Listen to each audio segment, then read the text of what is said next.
I never thought I'd be here telling this story, but I feel like I need to share it. For years, I carried the pain of being dismissed by the very people who should have supported me the most.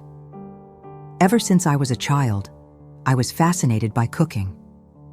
While other girls played with dolls, I would sit next to my grandmother, watching her turn simple ingredients into something magical. The smell of onions sizzling in butter, the sound of a knife chopping fresh herbs. It mesmerized me. I wanted to learn, I wanted to create, I wanted to cook. But my parents never saw it as something worthy. To them, cooking was just a hobby, something a proper woman should know, but never a career. The future they had planned for me involved a traditional college degree, a respectable profession, maybe law or medicine, anything but culinary arts. For years, I tried to fit into the mold they wanted for me. I chose a college major that didn't make me happy, just to avoid arguments. But every class was a reminder of what I really wanted. My heart wasn't in it, and with each passing day, I felt like I was sinking deeper, until one day, I just couldn't do it anymore. I packed my things and left. New York was a distant dream, but if I wanted a real shot, I had to take the risk. No money, no support, no plan B, just a simple resume and an insane determination to make it work. My first job was washing dishes in a small restaurant. It wasn't glamorous, not even close. My hands were always wrinkled, the kitchen heat was suffocating. But despite everything, I was happy. I was in the right place. Then one day, I had to cover for one of the cooks. I made a truffle mushroom risotto with lemon zest, something my grandmother had taught me. The restaurant owner tasted it, looked at me, and said I had talent. For the first time, someone saw in me what I had always known was there. But then, my parents found out, and that's when things got even harder. When my parents found out I had dropped out of college to work in a kitchen, it was like their world had collapsed. They weren't just disappointed, they were furious. I still remember the phone call. I was exhausted after a 12-hour shift, sitting in my tiny room, eating a cheap sandwich because I couldn't afford to waste ingredients cooking something better for myself. My phone rang, and the moment I picked up, I was hit with a lecture that felt like it would never end. They told me I was throwing my life away, that cooking wasn't a real profession, that I'd never have stability, that one day I'd regret it and come crawling back for help. It was brutal. I tried to argue, to explain how much this made me happy, but every word I said was dismissed with contempt. You're going to crash and burn. Those words haunted me for months. I cried in the shower so no one would see. I wondered if they were right, if I was making a huge mistake. But at the same time, every time I held a knife, every time I smelled the spices rising as I sautéed something in a pan, I knew I couldn't be wrong. I belonged in that world. In the months that followed, I threw myself into work. I started as a kitchen assistant, chopping vegetables, cleaning whatever needed to be cleaned, watching the chefs carefully. I couldn't mess up. I couldn't hesitate. I had to prove I deserved to be there. The pay was miserable, the shifts were brutal, and I barely had time to sleep. But with every dish I helped prepare, with every compliment I heard from customers, I felt like I was one step closer to my goal. Even so, deep down, the pain was still there. I wanted my parents to be proud of me. I wanted them to see me the way I saw myself. But at that moment, it was just me against the world. Days turned into months, and months into years. I worked in different restaurants, slowly climbing the ranks, one step at a time. But nothing came easy. I was humiliated by arrogant chefs, dealt with rude customers, spent nights crying from exhaustion after endless shifts. Professional kitchens weren't the glamorous world they showed on TV. They were hot, chaotic, and demanded a strength I didn't even know I had. There were times I thought about quitting, like the time I spent weeks perfecting a special dish for a restaurant's menu, only for the head chef to dismiss it at the last second, saying it wasn't sophisticated enough without even tasting it. Or when I was let go from a restaurant with no explanation, just because they decided to hire someone more experienced. And of course, there was always that voice in my head. My parents' voice telling me I wouldn't make it. But despite everything, I kept going. Every failure taught me something. Every mistake made me stronger. And every dish I created reminded me why I was there. Then something happened that changed my life forever.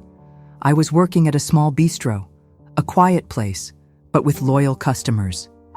That night, we were packed, and one of the waiters rushed into the kitchen, saying an important customer had requested something special. The head chef, too impatient to deal with it, told me to handle it. I took a deep breath and went to the storage room. I wanted to create something unique, something that represented my journey. I grabbed a fresh octopus, some sweet potatoes, herbs, and tamarind. I started cooking. The aroma filled the kitchen, and even the other chefs started paying attention. When the dish was served, the entire restaurant seemed to hold its breath.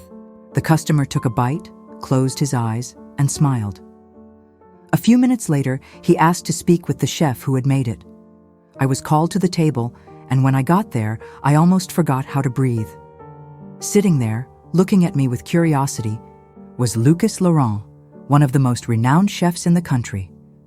"This dish," he said slowly, "is brilliant." That moment changed everything. I was frozen for a few seconds. My heart was pounding so hard I could hear it. Lucas Laurent, one of the most respected chefs in the country, had just complimented my dish. When I finally managed to speak, all I could say was a shy, "Thank you." He studied me for a moment, as if trying to figure out who I was beyond the timid cook standing in front of him. Then, without hesitation, he asked where I had worked before. I told him my journey, from years of washing dishes to the restaurants, where I gradually moved up. He listened carefully, and in the end, he said something that seemed impossible. "I want you to work with me." I was speechless. I thought he was joking, but he wasn't. He handed me a card and told me to call him the next day. That night, I left the restaurant feeling like I was floating. It was the first time someone important in the culinary world truly saw me. Someone who recognized my talent without questioning it. But at the same time, a fear started growing inside me. Was I ready for this? The next day, after hesitating for hours, I finally gathered the courage to call. A week later, I was inside his kitchen, one of the most prestigious restaurants in the city. The level of expectation there was on another level. The pressure was intense, and Lucas Laurent didn't go easy on anyone. But unlike other chefs I had worked with, he didn't humiliate people. He wanted everyone to be better. Those months were intense. I learned techniques I had never imagined, developed my own style, and started creating dishes that truly reflected my identity. For the first time, I felt like I was exactly where I was meant to be, and then one day, Lucas called me in for a talk. I thought I was about to get scolded for a mistake I hadn't even noticed. But what he said caught me completely off guard. "I want to open a new restaurant, and I want you as my partner." And just like that, my life changed once again. Accepting Lucas Laurent's offer was the most terrifying and exciting decision of my life. After years of being overlooked, I finally had the chance to open a restaurant alongside one of the most renowned chefs in the country. Over the next few months, I threw myself into the project. We chose a sleek space in the heart of New York City, designed an innovative menu, and built a team with some of the best professionals in the culinary world. We named the restaurant Elan, which means momentum or energy, exactly what my journey represented. Opening night was a grand event. Critics, celebrities, and food influencers were there, ready to judge every detail. I was nervous, but as soon as the first plates left the kitchen and the guests started reacting, I knew we had created something special. The praise was immediate. Within months, Elan earned its first Michelin star. I, someone who was once told I'd never amount to anything, was now at the top of American gastronomy. And then I received an unexpected message. My parents wanted to have dinner at the restaurant. For a moment, I felt a tightness in my chest. They had never supported me. They never asked how I was doing. But now that I had succeeded, they wanted to reconnect? Still, I agreed. I needed to look them in the eyes and hear what they had to say. That night, I watched as my parents walked into the restaurant, their expressions filled with admiration. I served them a special menu. At the end, when I brought out dessert, a lavender crème brûlée with salted caramel inspired by my grandmother's recipes, my father finally spoke. "This is delicious." There was something different in his voice. It wasn't just a compliment about the dish. It was a silent acknowledgement of everything I had achieved. My mother tried to explain, to say they only wanted the best for me, but I no longer needed that validation, because deep down I knew true recognition doesn't come from others. It comes from within. I didn't cook to prove anything to anyone. I cooked because it was my passion, and that was enough.